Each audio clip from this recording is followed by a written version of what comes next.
Hello दोस्तों। तो उम्मीद है आप सब लोग अच्छे होंगे। तो आज हम करने जा रहे हैं क्लास 10th इलेक्ट्रिसिटी का लेक्चर नंबर 2 और आज हम पढ़ेंगे ओम्स लॉ। ओम्स लॉ में हम जानने की कोशिश करेंगे कि कैसे पोटेंशियल डिफरेंस के चेंज करने से करंट पे फर्क पड़ा। ठीक है। तो एक साइंटिस्ट थे, ठीक है, एक साइंटिस्ट थे जिनका नाम था जॉर्ज सिमन ओम अंकल। ठीक है, जॉर्ज सिमन ओम, ये एक साइंटिस्ट थे। इन्होंने देखा कि वोल्टेज यानी पोटेंशियल डिफरेंस को जैसे जैसे ज्यादा करते जा रहे हैं करंट भी ज्यादा होता जा रहा है। मतलब जितनी ज्यादा वोल्टेज या जितना ज्यादा पोटेंशियल डिफरेंस उतना ही ज्यादा करंट। अगर वोल्टेज जीरो तो करंट भी जीरो। अगर वोल्टेज थोड़ी बढ़ाई तो करंट भी बढ़ जाएगा। अगर वोल्टेज और बढ़ाई तो करंट और बढ़ जाएगा। अगर वोल्टेज कम की तो करंट भी कम हो जाएगा। ठीक है। वोल्टेज या पोटेंशियल डिफरेंस एक ही चीज होती है। अगर आपको नहीं पता तो मैंने पिछले लेक्चर में बहुत अच्छे से डिटेल में पोटेंशियल डिफरेंस के बारे में डिस्कस किया है, तो आप देख सकते हैं उस वीडियो को। मैं उसका लिंक डिस्क्रिप्शन में दे दूंगा। ठीक है। तो ये थी ऑब्जर्वेशन सर जॉर्ज सिमन ओम की। उन्होंने देखा कि जैसे जैसे पोटेंशियल डिफरेंस को बढ़ा रहे हैं वैसे वैसे करंट भी बढ़ता जा रहा है। मतलब करंट को अगर बढ़ाना है तो वोल्टेज बढ़ा दो। समझ में आया? तो देखो,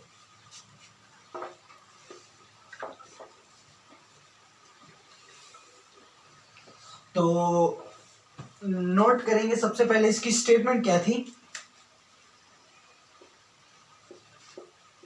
it states that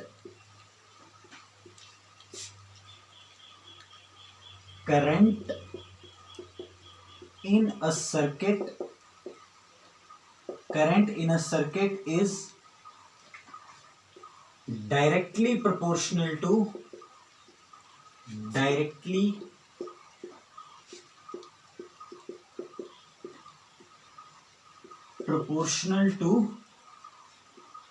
voltage applied. ठीक है। तो जितनी ज्यादा वोल्टेज, जितना ज्यादा पोटेंशियल डिफरेंस, उतना ही ज्यादा करंट आ जाएगा सर्किट में। यही है ओम्स लॉ। तो देखो, अब इसको समझने की कोशिश करो कि फॉर एग्जांपल यहां पे बैटरी लगा दी मैंने, ठीक है, 6 वोल्ट की।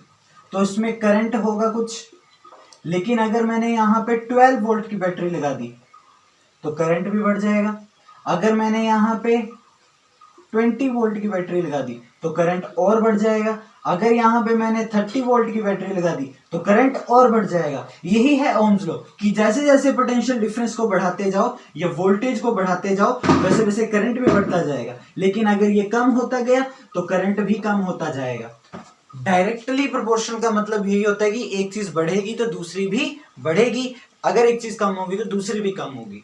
तो यहां पे डायरेक्टली प्रोपोर्शनल का रिलेशन है V और I के बीच में। तो V is directly proportional to I। ठीक है। अब जैसे ही हम ये प्रोपोर्शनलिटी का साइन हटाएंगे तो यहां पे एक कांस्टेंट हम इंट्रोड्यूस करेंगे R। रेजिस्टेंस है। हाँ, एक और इंपॉर्टेंट चीज, ओम्स लॉ जो है वो तभी वैलिड होगा अगर टेम्परेचर कांस्टेंट है। समझ में आया? मतलब सेम ही टेम्परेचर पे बात कर रहे हैं तभी ये चीज जो है वो ट्रू होती है। तो यहां पे एक लाइन और ऐड करेंगे हम, एट कांस्टेंट टेम्परेचर। मतलब टेम्परेचर नहीं चेंज होना चाहिए। टेम्परेचर चेंज हो जाएगा तो फिर रेजिस्टेंस और फैक्टर्स पर डिपेंड करने लग जाता है, वो अभी हमारा टॉपिक नहीं है। तो देखो, ये कब होगा? At constant temperature. ये ध्यान में रखना, ये बहुत इंपॉर्टेंट है, एट कांस्टेंट टेम्परेचर। अब ये R क्या है? इस R को कहा जाता है रेजिस्टेंस का मतलब रुकावट। R से रुकावट, R से रेजिस्टेंस। ठीक है।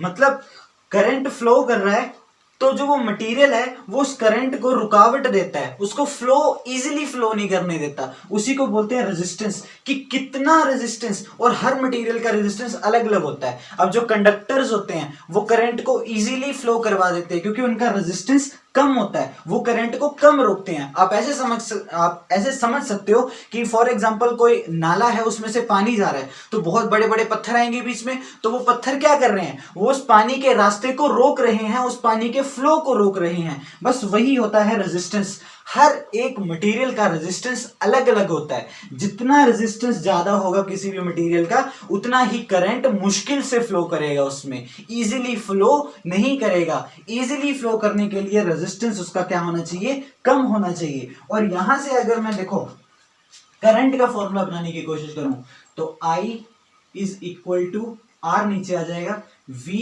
Upon R। यहां से भी क्लियर हो रहा है हमको कि I जो है वो R से इनवर्सली प्रोपोर्शनल है।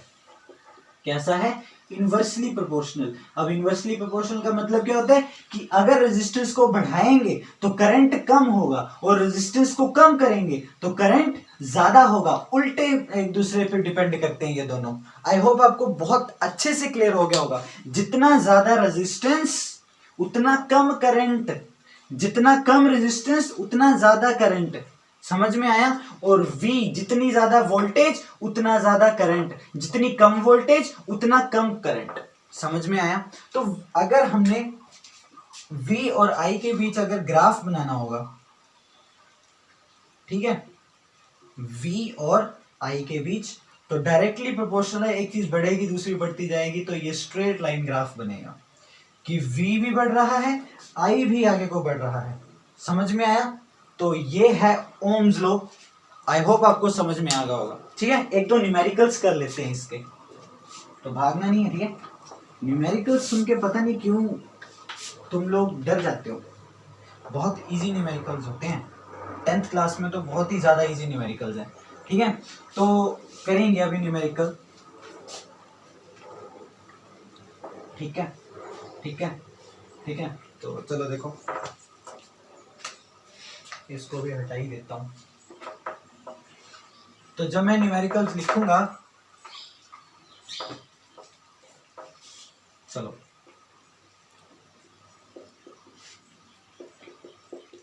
Potential difference across a circuit is 220 volt and it draws current of 11 ampere. What will be the resistance? What will be the resistance? अब इससे ज्यादा सिंपल क्वेश्चन तो क्या ही हो सकता है। ठीक है, तो देखो न्यूमेरिकल करने का तरीका, सबसे पहले देखो आपके पास गिवन क्या है। तो potential difference across a circuit is 220 volt, यानी वोल्टेज आपके पास, पोटेंशियल डिफरेंस आपके पास देके रखा है 220 वोल्ट। ठीक है, and it draws current of 11 ampere, और करंट जो है यानी I वो कितना है, 11 एम्पियर। आपको क्या करना है, कैलकुलेट, आपको कैलकुलेट करना है यहाँ पे रेजिस्टेंस। ठीक है, तो देखो आप जानते हो V is equal to IR, तो R क्या हो जाएगा, V अपॉन I। तो V कितना है 220 और I कितना है 11, तो 11 2 जा 22 और 11 0 जा 0, तो ये आ गया 20 ओम। आई एम रियली सॉरी, मैंने रेजिस्टेंस का यूनिट नहीं बताया आपको। तो देखो SI यूनिट ऑफ रेजिस्टेंस, नापते किसमें है रेजिस्टेंस को, SI यूनिट ऑफ रेजिस्टेंस क्या होता है, ओम। इससे इसको डिनोट करते हैं, और ये है कि ये ओम। ठीक है, ये इसका सिंबल है ओम। समझ में आया। तो ये तो था एक बहुत ही सिंपल सा न्यूमेरिकल ओम्स लॉ का।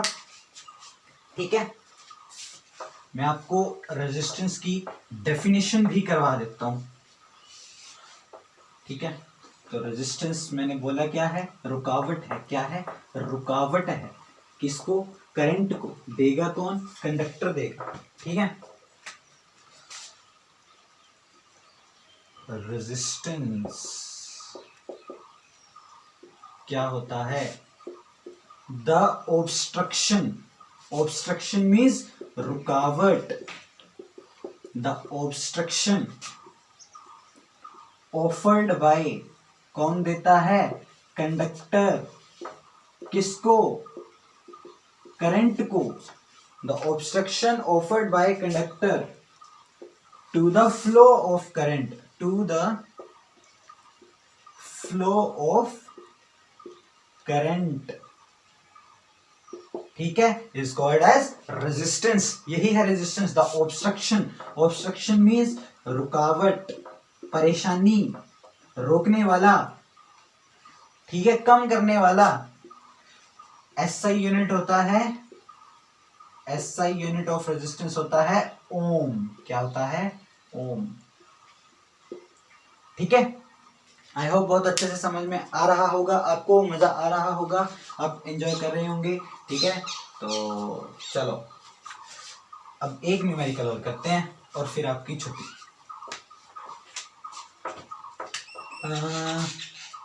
रुकावट रह गया, रुकावट के लिए खेद है। तो चलो, if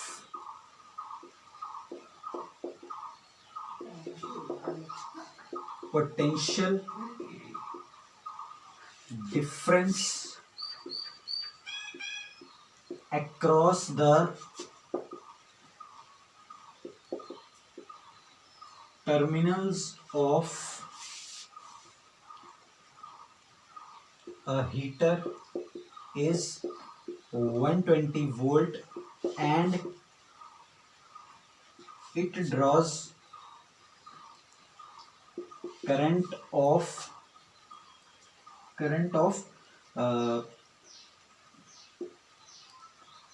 4 ampere, what will be the,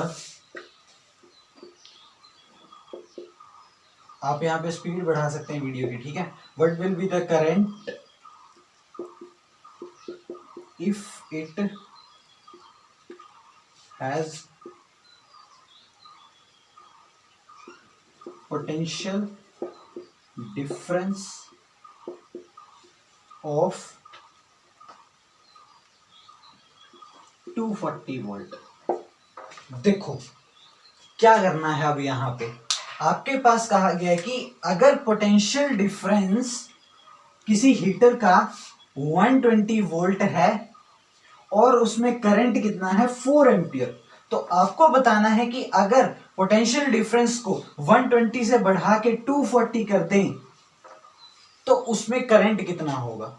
समझ में आया। तो देखो पहले ये वाली कंडीशन यूज करते हैं। यहां से हम क्या कर सकते हैं, देखो V हमारे पास गिवन है 120 वोल्ट और I हमारे पास गिवन है 4 एम्पियर। तो यहां से मैं रेजिस्टेंस कैलकुलेट कर सकता हूं। देखो V is equal to I R, तो R कितना हो जाएगा, V अपॉन I। V कितना है 120, I कितना है 4, 4 से कैंसिल किया, 4 से 12, 4 0 से 0, तो R कितना आ गया मेरे पास 30 ओम। अब देखो हीटर का मटेरियल तो वही है ना, तो दूसरे केस में भी रेजिस्टेंस तो वही रहेगा क्योंकि रेजिस्टेंस तो मटेरियल पे डिपेंड करता है, तो रेजिस्टेंस कितना है 30 ओम ही रहेगा। अब यहाँ पे आ जाओ, दूसरे केस में क्या कहा गया है, दूसरे केस में कहा गया है कि पोटेंशियल डिफरेंस को बढ़ा के 240 कर दिया। पोटेंशियल डिफरेंस कितना कर दिया, 240 कर दिया। तो बताओ करंट कितना होगा। अब यहां से करंट कैलकुलेट करना है, तो अब वही फॉर्मूला लगेगा, V is equal to I R, और I का फॉर्मूला क्या बनेगा, R नीचे आ जाएगा, V अपॉन R। तो V कितना है 240 और R कितना कैलकुलेट किया हमने 30, कैंसर 3 8 जा 24, यानी 8 एम्पियर। तो कितना करंट आ गया 8 एम्पियर। तो ये तो बहुत ही सिंपल से न्यूमेरिकल्स हैं ओम्स लॉ के, ठीक है, और ओम्स लॉ के न्यूमेरिकल सिंपल ही होते हैं। तो ये था आज का लेक्चर मेरी तरफ से। आई होप आपको बहुत अच्छे से समझ में आया होगा। कोई भी डाउट होगा किसी अगर न्यूमेरिकल में, बुक खोलो, न्यूमेरिकल सॉल्व करो, होंगे आपसे पक्का होंगे। आप ट्राई तो करो एक बार, नहीं होंगे तो कमेंट बॉक्स में कमेंट करो, मैं पक्का रिप्लाई दूंगा। ठीक है, तो नेक्स्ट लेक्चर में हम देखेंगे कि रेजिस्टेंस डिपेंड किन किन चीजों पे करता है, रेजिस्टिविटी के बारे में देखेंगे। ठीक है, okay, thank you so much.